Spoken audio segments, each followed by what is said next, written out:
Well, not everybody appreciated my book Worshiptainment, and that's okay. Today, I want to talk a little bit about hate mail and how to receive it and what we might even use it for positively in our lives in terms of sanctification.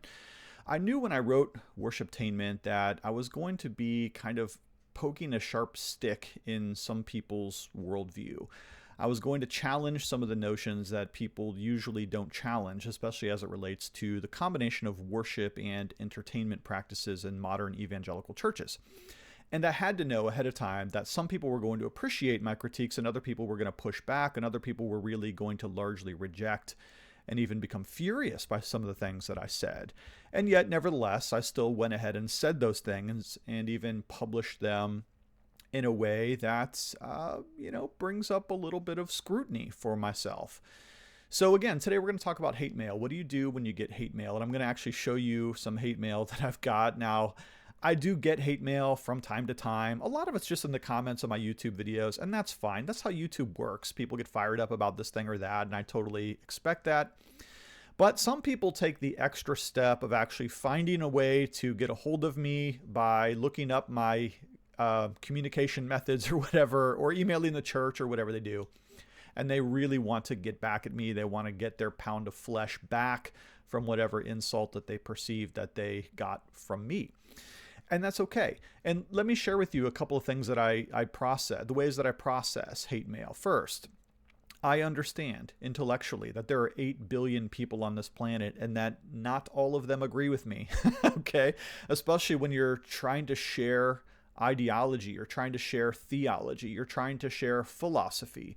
These are things that are controversial. And so if you're going to be a public person, whether it's a pastor or a writer or anything else, you're entering the foray of public discussion and intercourse. And to that extent, you're going to find people that vehemently and even furiously disagree with you. And if you can't accept that, then maybe the public exchange of ideas is not the place for you. But if you're going to be a pastor, you do have to take some courageous stands. You do have to act courageously. You do have to speak out bravely. You do have to sometimes speak truth to power. And that's what I think I was trying to do in the book Worshiptainment.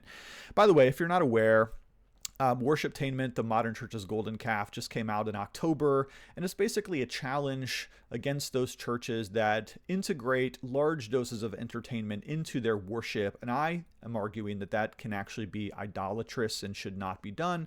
We should instead return back to the biblical regulative principle of worship, which is that we do in worship what God actually commands us to do. So if you're interested in the book, you can go grab it. But let's do this. Let's have a look at some of the hate mail that I received recently, and let's just process this. I'm not going to read all of this. I don't want to justify all of this because a lot of it's a little bit insane.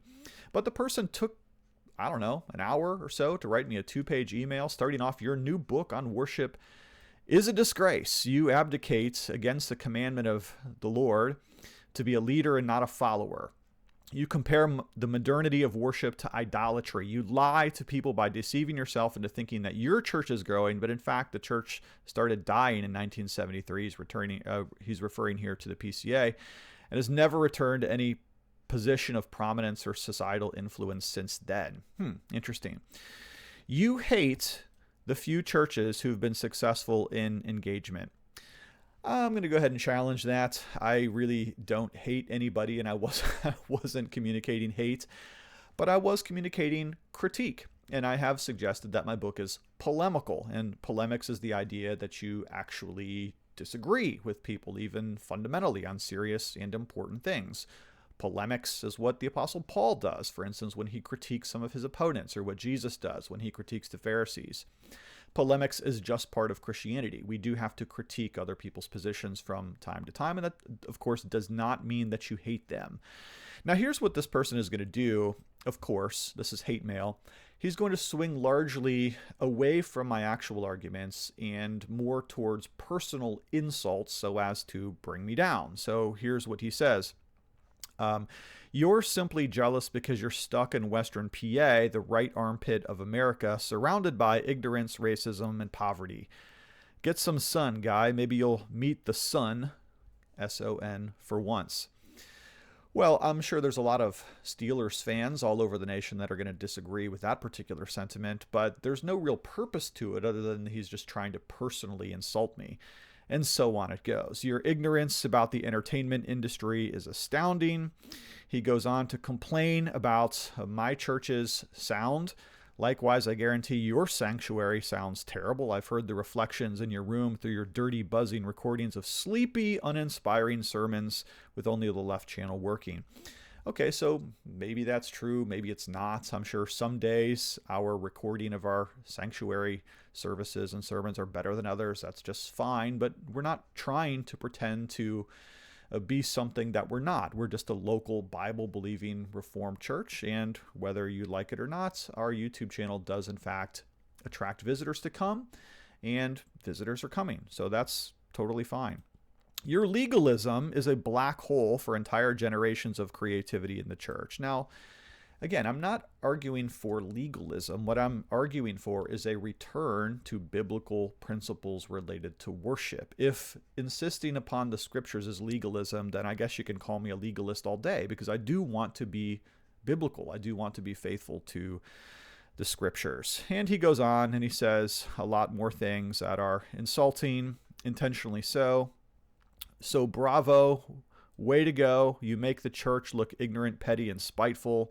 I hope you enjoy making lots of money, destroying the church, while helping a known Luciferian globalist cult leader, Bezos, make even more money to destroy people of faith. Okay, so he critiques the fact that the book is for sale on Amazon. Ironically, I'm sure many of the components, the fog machines, the lasers and lights that his church presumably uses are also available on Amazon, but it only counts when your opponent does it, I suppose. And then towards the end, he says that I need to repent and get saved. You don't have as much time as you think. So because we disagree on what worship should look like on the Lord's Day as gathered Christian people, he probably knows the state of my soul, and he can tell that I'm an unsaved person according to him, and that I should repent and get saved. So in other words, if I don't buy into his understanding of what worshiptainment is or should be or could be, then I'm not a believer. And of course, this person has never met me in real life, at least that I'm aware of, but nevertheless feels that he can speak authoritatively as to the state of my soul. So what do we do about this? Let's just think about this a little bit more rationally here. So we already have assumed that if you're going to enter the public dialogue of ideas, whether they're political, theological, or philosophical, or even moral, then of the 8 billion people on planet Earth, some are going to disagree with you. Very good. Well, this does have the benefit for most Christians of thickening up our skin, which is to say, whenever we receive criticism from men, I'm going to give you a couple principles on that in a minute, but what it does do is ask us some really important questions about our faith in the Lord. In other words, suppose there are people that hate me, that hate my ideas, that hate my main points, that think my book is bad, that think maybe I'm in spiritual danger. Okay, well, what that does is it drives me back to the Lord, and it makes me ask myself fundamental, important questions about whether or not I'm right. And I think that's a good thing. So at the end of the day, hate mail can be sanctified. Now, here's the practical part of this video. I want to talk with you for a few minutes about some advice that I once received from a very good friend that I've been putting into practice for 25 years of ministry or so, as it relates to criticism. Okay, so here's what he said. Now, I'm going to call this the Mark principle because my friend is Mark and he's the one who told me this.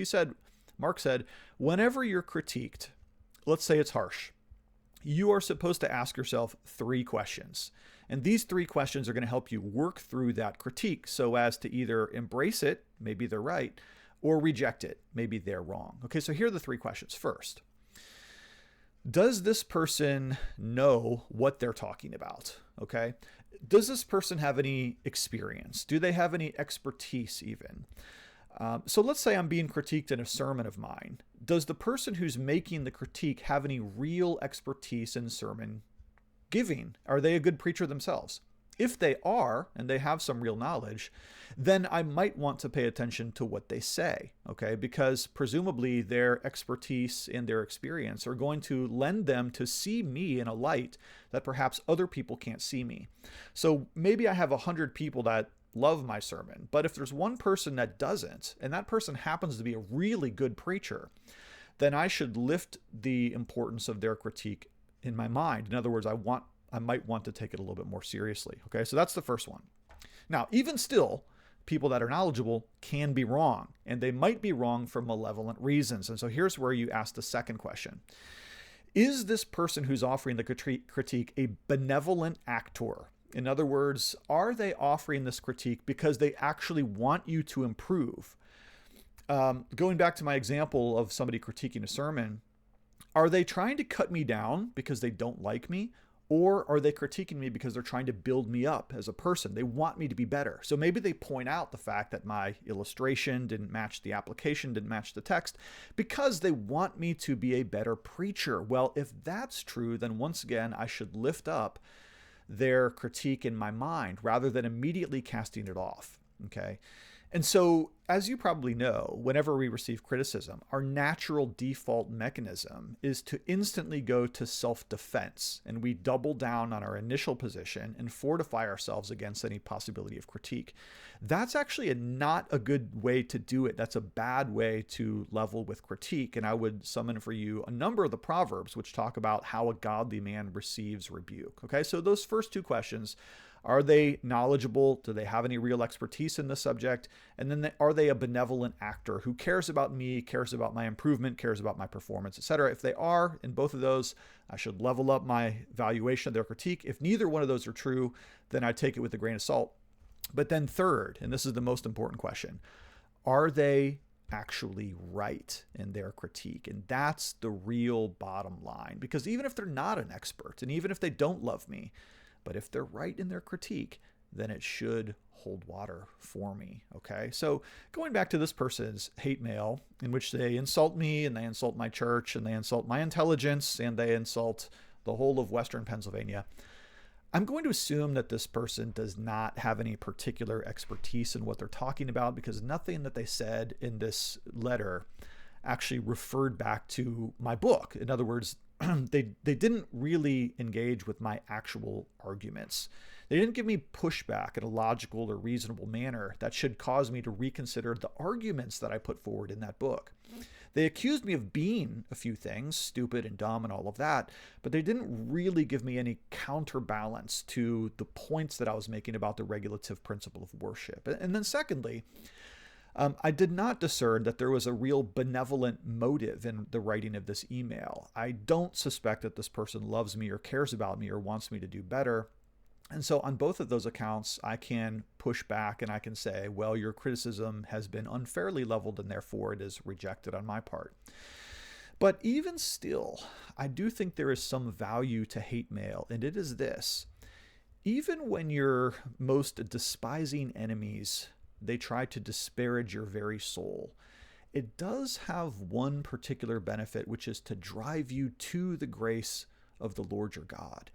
In other words, if every single line of this is unfair, and I think it probably was, at least in this account, it should do me the benefit of driving me back to the Lord that I love and of whom, of course, I am trying to serve. And if it does that, then even hate mail can be used in a manner of sanctification in my life. And in this case, I'm going to trust that that is true. Thank you so much for checking into this video. Do love you lots, and we'll talk to you later.